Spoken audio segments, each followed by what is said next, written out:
Good morning, and welcome to People of the Book. Our guests today are Mr. Alter Esselin and his son, Mr. Joseph Esselin. We honor Mr. Esselin for the 80th anniversary of his birth and also for the publication of his poems in English, translated by his son. Alter Esselin does not belong to that category of our writers to whom writing is an occupation, a trade. Those who busy themselves with writing for the world and for fame. In reading Esselin's work, one has the strong impression that his written poems are just a small portion of the poems he has lived through. It is for this reason that one must respect Esselin's strong poetic voice, and one feels actually his enjoyment of the bitter-sweet drink that poetry is from reading his poetry. Bitter-sweet drink.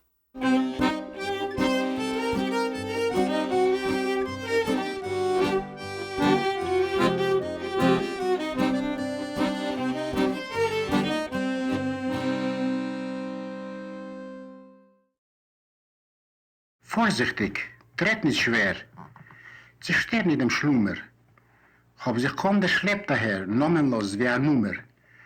Und wenn dir die Neiger Pikton, zu wählen der gehen, wer es liegt da, dann nehm und verschreib in dein Chronik, da liegt der Poet wie ein König, was hat sich versammelt mit dem Honig von Lieder, gemischt mit Arsenik.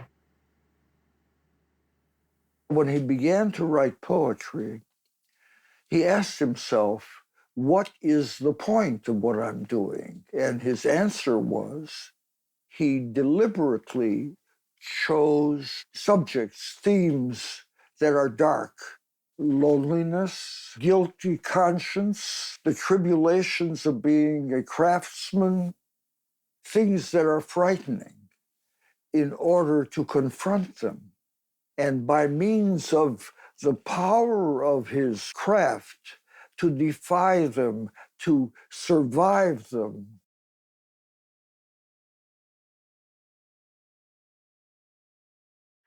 Auf beidem gedenk ich, wo Tümen worken, dort liegt noch mein Geneve, ein Pichel von Gorken, wie der Randen verschrieben mit Buchstaben kleine.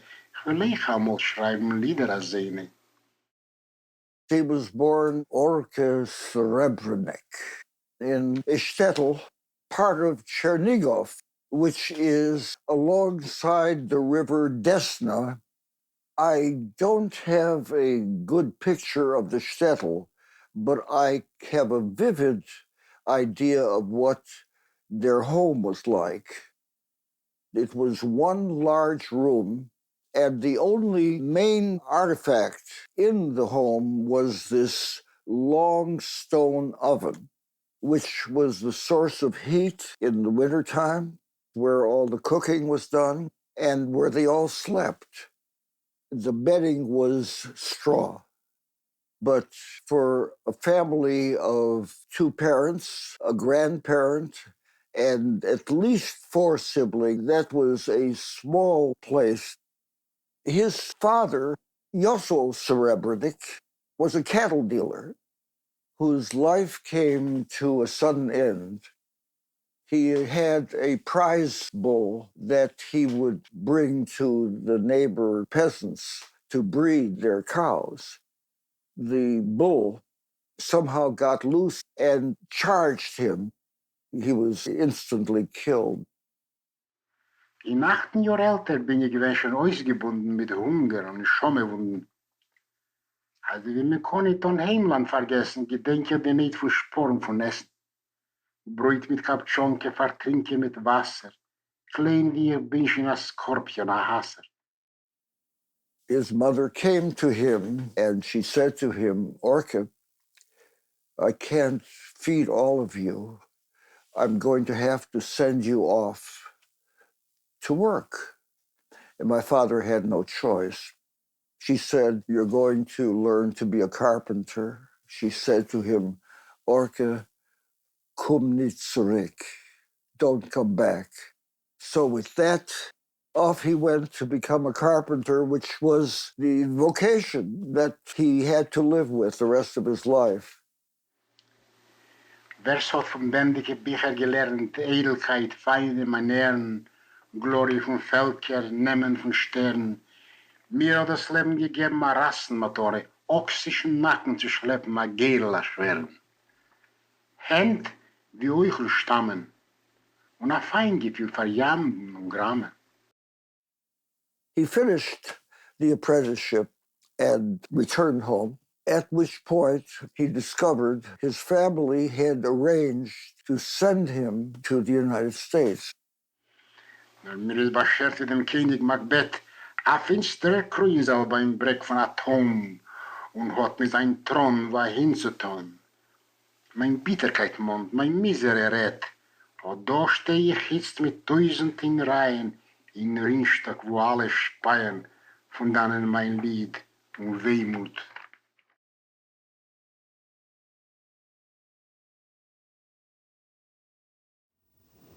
During the time that he was wandering across the country in dozens of towns, he would work for a month or a week or 2 months, get a little money, then he would spend his time in the library and read voraciously all the books on the shelves.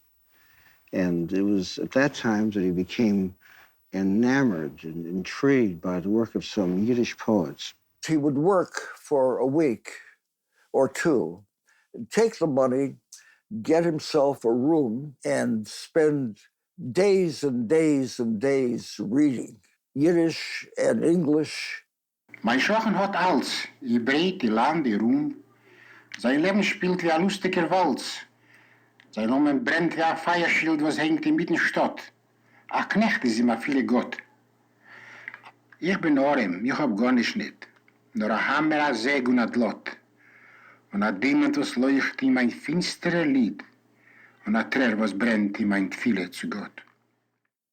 He decided that he needed to have a pen name. In those days, all of the Yiddish writers had pen names. Among the Ashkenaz Jews, if the angel of death, the Malchamovis, had paid a visit to the family when the father was still young, they would rename the eldest son Alter, the old one, as a signal to the angel of death that he's already visited the family and lets them alone for a while. It wasn't always easy to be a carpenter by day and a poet by night. It wasn't always pleasant to be writing poetry for many years without being noticed by a sympathetic eye, and without the hope of recognition. It often seemed to me that I was writing poetry for myself. One of his poems in which he describes himself as being on top of a roof, shingling the roof and looking down at the people passing by, and he would say to himself, they don't know that there's a Shelley on the roof.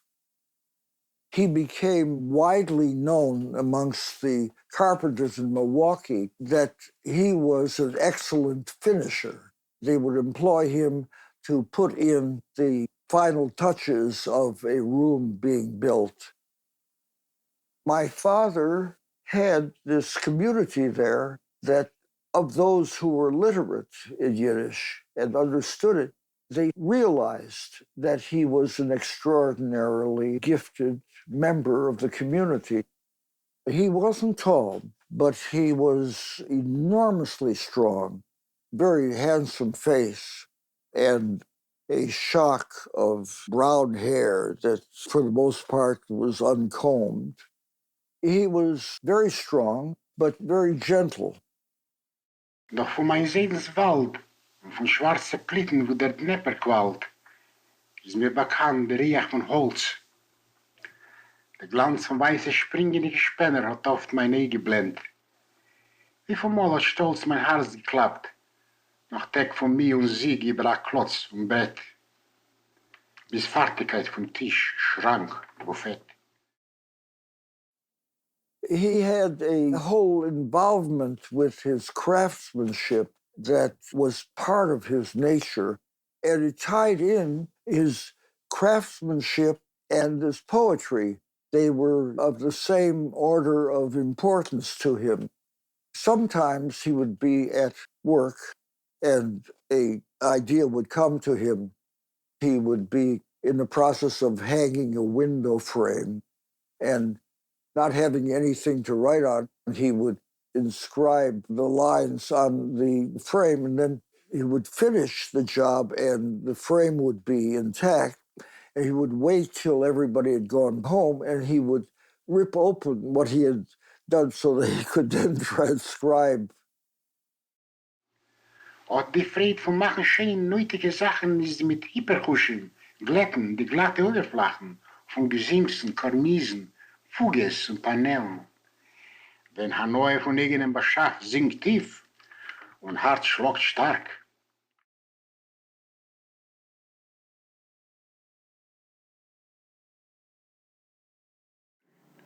Ingel lieber, was wird sein, an die Zeit wird lieber? Ich will gehören zum Groß von die Oves und du zum wievielten Gilgel, a Homo Novus. Ich will nicht zärteln dich mehr und nicht kuschen. Was willst du tun mit der schweren Jerusche, was sich los dir da über in noch wenn es schaffest?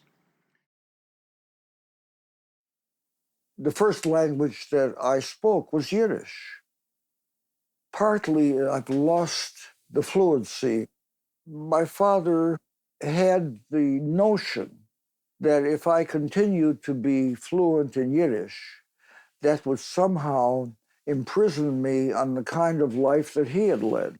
So he didn't do anything to encourage my fluency in Yiddish. Es sagt mir das Herz, du wirst sie nicht darf. Gott suchen sie, weißt du, in dem bin ich sicher, durch andere Wegen und andere Bücher. And one day, the junkman will come by, a Jew with side locks who, after a bath, looks like the king of spades. Und flitzt dann in Gast mit einigen von Heimweh. Any rags, any battles today? Call him in and ask him this. Has he a good supply of sturdy cord? Can he carry a heavy load of culture? Und weiß die Almers, Schere, Papier? They accused him, they always use the word, you're a pessimist. And he would say, no, I'm a realist. I'm looking at what I see. And that is that there's a whole generation or two that have no knowledge of Yiddish. In fact, they're indifferent to it. And he said, how can that continue? What he didn't know was what we're concerned with now, and that is that this shall not die. Als du wirst wel, möchtest du ihm sagen, onred, wie Ingber durch Liches, als du stammst von Jiches. Da seht es gewähren am Chaber, an Ister, dein Tate a Shelley a Bayron a Wister. And their residue is this wagon load which goes through fire to God.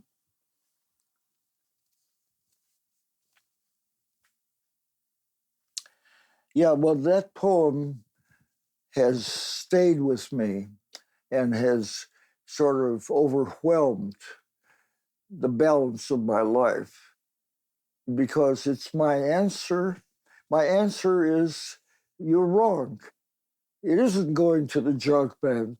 Thanks to the collective memory of Jews, of Yiddishists, who have realized what a treasure these Yiddish poets and writers are. I think of him often. He's a living presence with me. Through the years, I've come more and more to realize what it was I was witnessing, and at the time was oblivious. And I would ask my mother, what's he doing? And she would say, schreibt, he's writing. So I had the notion, I'm sure it was understandable, that all fathers came home and they wrote poetry in the evening.